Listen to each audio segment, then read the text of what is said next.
because we have started seeing in the secondary steel the production curtail. There is a cut down in the production. Some plants have gone for 20%, some have gone for 50% of their production cut.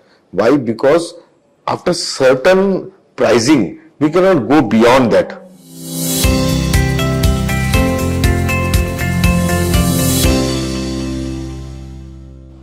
A warm welcome to you, Mr. Mandhani, to Thank you. BigMint India Ferris Week.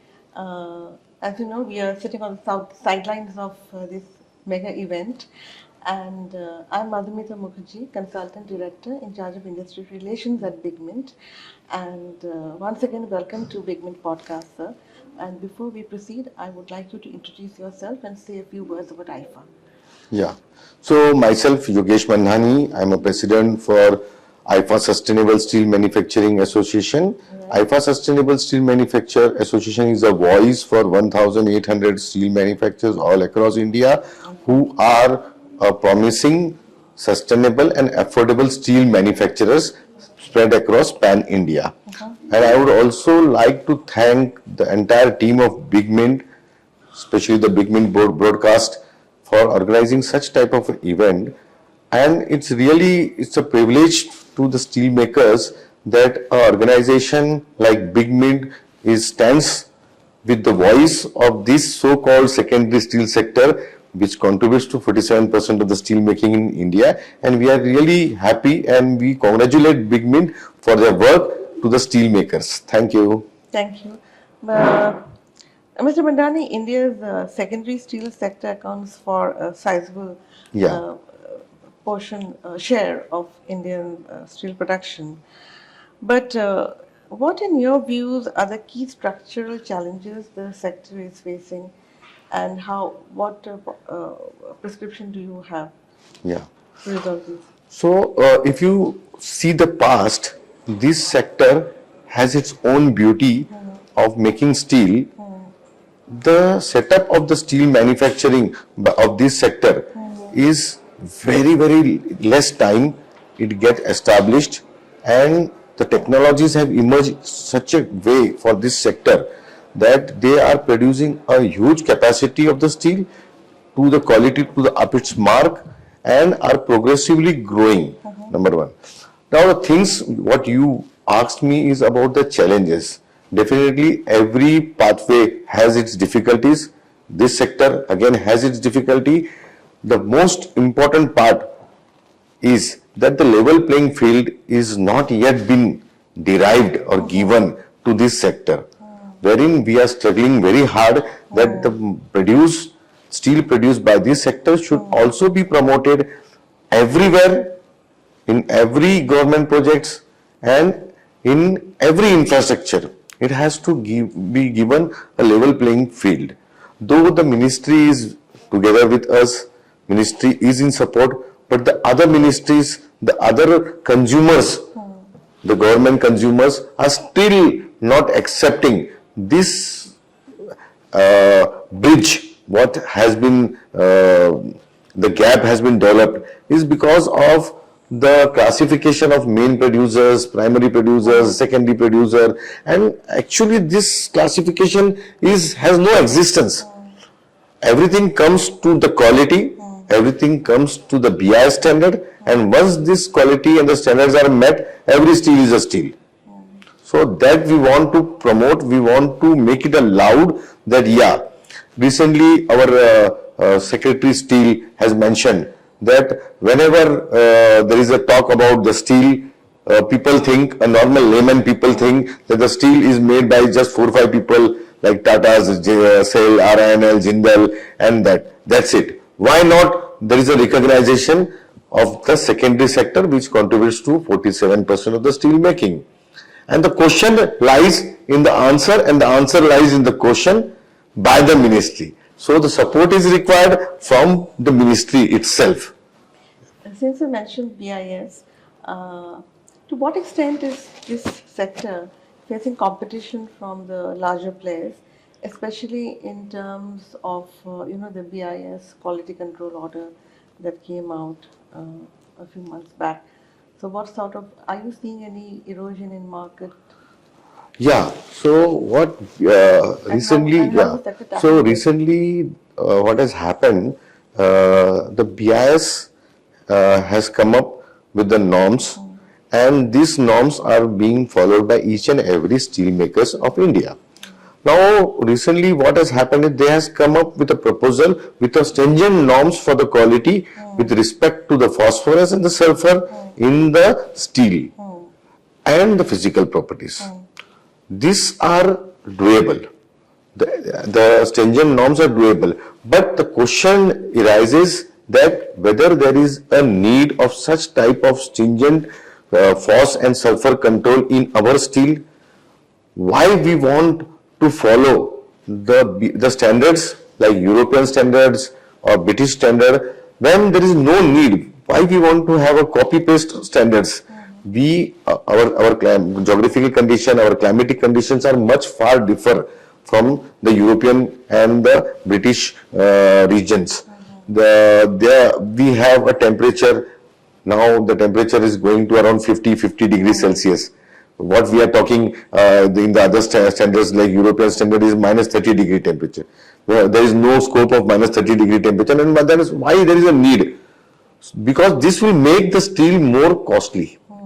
And we want to compete to China, we want to compete to the global. So we feel that the BIS norms or BIS should come up with a norms or specifications in the steel with this geographical condition of our region, our great nation India, and we have there such institutes who are in cope up and doing the research for such type of giving the standards basically. So, have you made any presentation, counter presentation? Yeah. So thanks to the ministry, thanks to the Consumer Affairs Ministry, the BIS department, they have taken our say in a very appropriate manner, and they have, with their advice, we have appointed IIT Mumbai and IIT Kharagpur to do such type of researches and produce a paper what standard suits to our climatic condition. And very soon we will be submitting these reports, and after this report the BIS norms will be brought into effect. So we are thankful to our government. They are really supporting us. So in that case, the previous order gets cancelled or what? So the previous order, the previous BIS is still into this thing. The previous BIS is still in implementation. What proposed they had brought has been stopped for a file. The proposed draft has been paused with the say of our sector industries, sector steelmakers. Okay, so that portion is not being implemented. Yeah, yeah. And what about rising raw material prices? We've seen that prices of sponge and related raw materials have gone up. So how is the sector tackling this, considering the tight margins that you are working within? Yeah, so dominantly this sector uses a raw material majorly as a scrap and then as DRI, sponge iron. So in recent days what we have seen is the steel prices are going down, but the prices for the raw material such as scrap is increasing day by day. Because of this green initiative, everyone seeks to get a raw material which has a net zero carbon effect or the footprints. So this raw material is in demand by not only by the secondary steel players but also by the so-called main producers, and they are eyeing on this raw material, and that is increasing the cost of the raw material. Vice versa, the DRI has its own limitations and the availability. So what we urge to the government is that such type of raw material should have some verification that this raw material should be used majorly by the secondary steel players, and in case of DRI, how the iron ore cost can be reduced so that we can get an affordable raw material and we can stand globally with our steel. So today the pricing has made us non-competitive. We are unable to compete globally. So we have urged to the ministry to look into this, and hopefully by next month there will be some reforms. Like I'll just mention you, there will be some reforms that ministry is thinking, the government is thinking to allot the iron ore mines to the mining corporations of various states. This will help the state to run the mines and to give the material to the steel makers basically, and at an affordable price. Today what is happening when the mines are being auctioned? The new blocks that are getting auctioned. So mines which are being auctioned goes into the premium, and this premium, and this premium makes them very difficult to produce or to get the iron ore at a cheaper rate. So if the iron ore mines are being allotted to the corporation without any premium, without any auction, this will solve the problem, and we can achieve the target of 300 million ton by 2030 or by 2035. Yes, in fact, the National Steel Policy was formulated in 2017, and much water has flown under the bridges since then. We've seen global realignments in terms of geopolitical issues, in terms of economic developments. So, do you think this policy needs a revisit, and which are the areas that need to be, tweaked or See, changed? if it's say on the policy is well defined, well proofed, but the implementation of the policy is not appropriate. So we would suggest that the implementation should be appropriate. Second important factor is that in the case of iron ore, in the case of sponge iron ore prices are dependent on, and we follow the index, international index.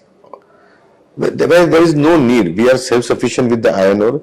It has to be on the basic cost of the mining and X cost of whatever profit or whatever margin that institution or that organization has to be kept, and it has to be allotted. So this will bring a drastical change. The cost can reduce by around 35 to 40% for the iron ore, and the journey could start of steel making at an affordable rate. This is what we feel. Second important thing is about the energy. See, we all know that the steel making is dependent upon the energy. High energy is required to produce a steel, and this energy cost varies because of not appropriate policy, not national level policy available for this energy. So if what we seek from the government is that to come up with a policy, one nation, one tariff for the power, for the electricity, and it is possible. This will help to produce a steel in an equilibrium cost. Today the cost, power cost in Chhattisgarh, in Maharashtra, in Gujarat varies everywhere, and there is no control because the state discoms manage to produce this electricity and sell this with their own appropriate rate, whatever they feel comforts to them or whatever makes them comfort. So this is making our steel a very difficult in affordability. So we have urged to the ministry to propose for one nation, one tariff for the steel makers, at least for the steel manufacturers. Okay. And we also noted that the government wants a certain percentage of power for open access players to come from renewable sources. So how do you see this playing out in the secondary sector, because it would need fresh investment? Yeah. So again, this is again related to the local discoms, the state-wise discoms. So discoms are very reluctant in propagating or in getting the users to use the renew power or power through open access. The reason is they don't want their consumer to get away from their domain, basically. And this is a big challenge. Again, there is an intervention required from the central, from the energy department, and if done, I feel that there should be a level playing field for each and everyone. If I find a better rate or better cost from the discom, I should take from the respective state discom. If I find no, I can go for open exchange and get a power at a reasonable rate, I should have a liberty of that. But this liberty is somewhat restricted, and government is not very keen on listening to this and getting it cleared. If happens, the whole industrial scenario will change. Not only steel making, but the entire domain, This has to be looked beyond the national issues. It has to be looked as a competitive with the countries like China, like Japan. How can we compete in producing our industrial goods, our manufacturing goods? That is more important. Right. In fact, the government wants to increase the share of manufacturing in the GDP to 25% from the current 14-15%. So, how do you think, this is going to play out in the near future? Because demand is not that great overseas as well, overseas and domestically. So, your comments on that? A very right question, and actually everyone is like blind on this.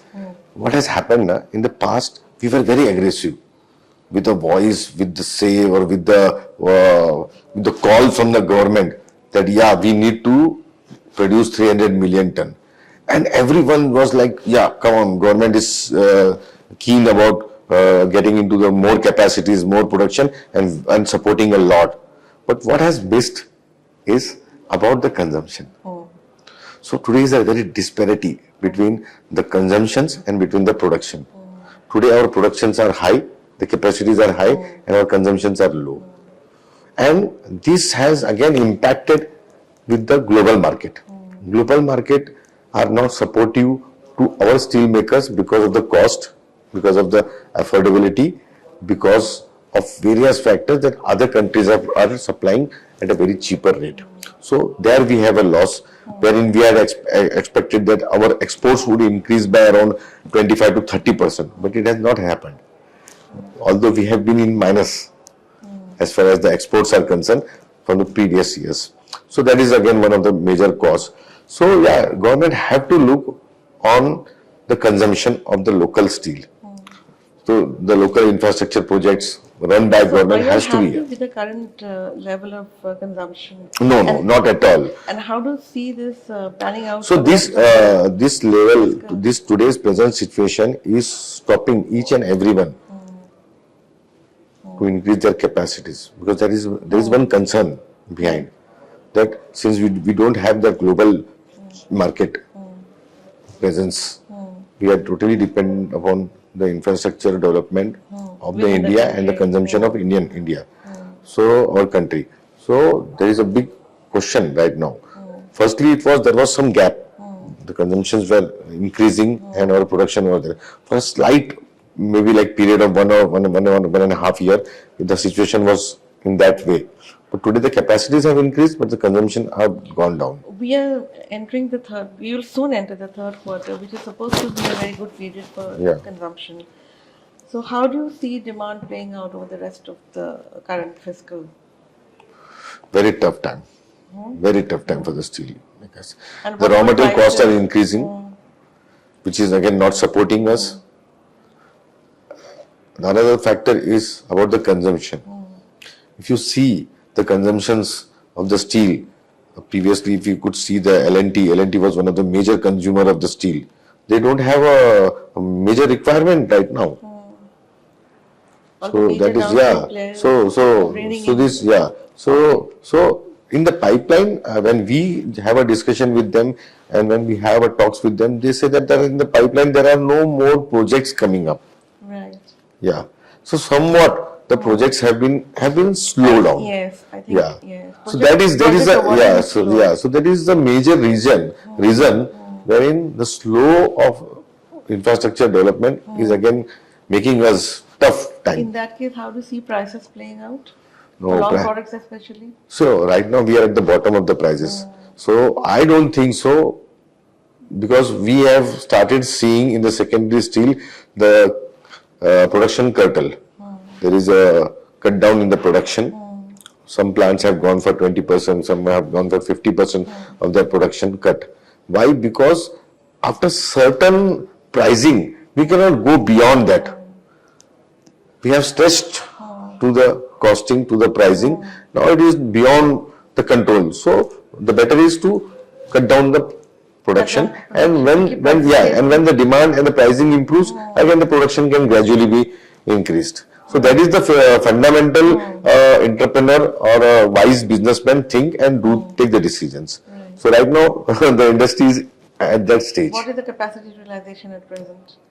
So we are at around 72% of the utilization of the capacity. 70 to 70%. Yeah. So I am talking about this for July. Achha. Yeah. So I'm talking about IF players. I'm talking about my MSME sector players. Yes, So we are at 72% of the utilization of the capacity. Maybe in the August and September the capacities may still reduce to around 68, 70. Because of the rain. Lot of factors. And we are hopefully that after October onwards, the capacities should increase. Capacity utilization. Because capacity utilization would increase because the consumption would increase. Consumption. Yeah. And what is AIIFA doing in terms of decarbonization and environmental issues? See, we have got a tool in hand, which is a green taxonomy, Yes. green steel, green revolution, carbon footprints, and this tool fits very well with our sector, because our sector is known for a low carbon steel making, low carbon emission steel making, because of the use of scrap in our sector, which has a zero carbon emission value as a raw material. And this tool is helping us now to identify ourselves, to give a very good identity in the market, and the initiative taken by the government, by the European Union, CBAM Act, and this is helping. So our steel now will be recognized because of this green initiative, and we can get a very good market in the coming days.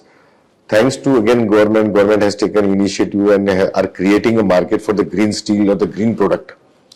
Why? Because they want the carbon emission to be reduced, the carbon footprint of the entire country should lower down. And in this they are giving the incentives, in this they are giving for the infrastructure like building making, they are giving FSI, they are giving a rate interest subvention for the consumers who use the green initiative, green steel or the green initiative requirements, whatever they require for the building making.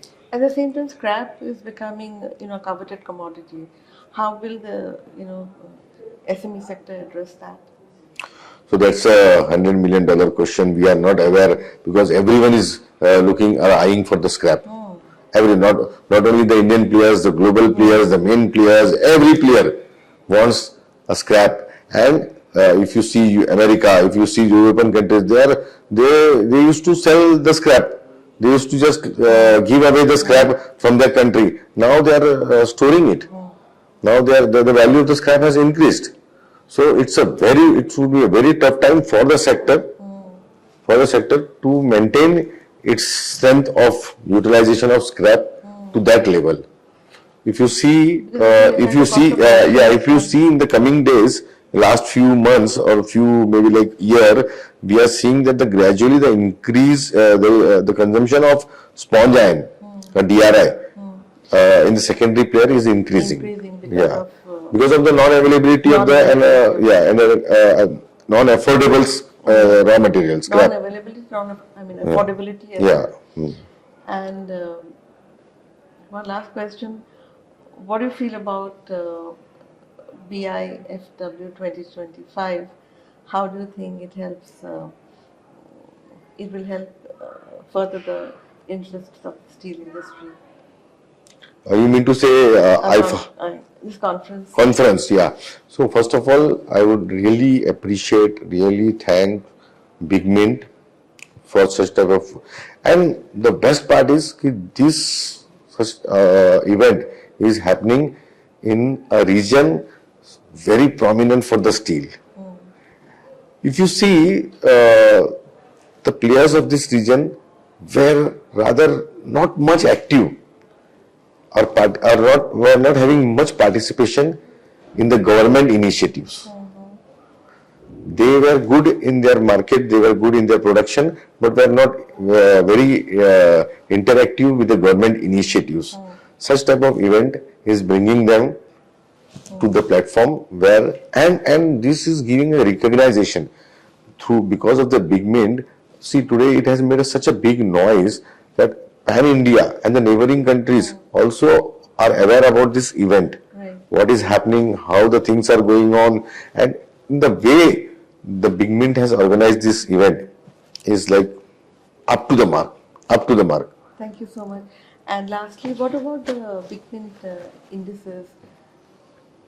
We have I used to say to the main team players of the BigMint that you have set a benchmark. Today, wherever the pricing issues are concerned, or wherever there is a deal happening between the purchaser and the buyer, they keep in mind the pricing given by the BigMint. This is a very big compliment. Yeah, the hard work and the trust building. Previously it was known as a Steel Mint and then the BigMint. So the hard work and the trust, what has been built by you guys, especially the BigMint people, it's amazing. I still remember, my plant is in Maharashtra. We used to purchase material from Chhattisgarh, raw material, like a DRI sponge iron. So what was that, why to always ask for the pricing? We used to say, what is the BigMint or the Steel Mint's price? Less 2%, less 1%, send the deal. That factoring was there and the pricing were, or whatever pricing of BigMint was given. So that is a trust what we had. We have done a lot of business on this trust. And this trust, I hope it will continue. And I always have an interaction that this trust should be more binded, more bonding has to be done between the smaller players also. So this will help them to give a good value to their product. Right. Yeah. Thank you so much. We were having a chat with Mr. Yogesh Mandhani, President of All India AIIFA Sustainable Steel AIIFA Sustainable Steel Manufacturers Association. AIIFA Sustainable Steel Manufacturing Association. We are sitting on the sidelines of the BigMint India Ferris Week 2025, and thank you so much, Mr. Mandhani, for giving us your time. And I'm Madhumita Mukherjee, Consultant Director in charge of Industry Relations, saying bye till we meet again, till the next BigMint podcast. Thank you so much. Thank you. Thank you. Thank you.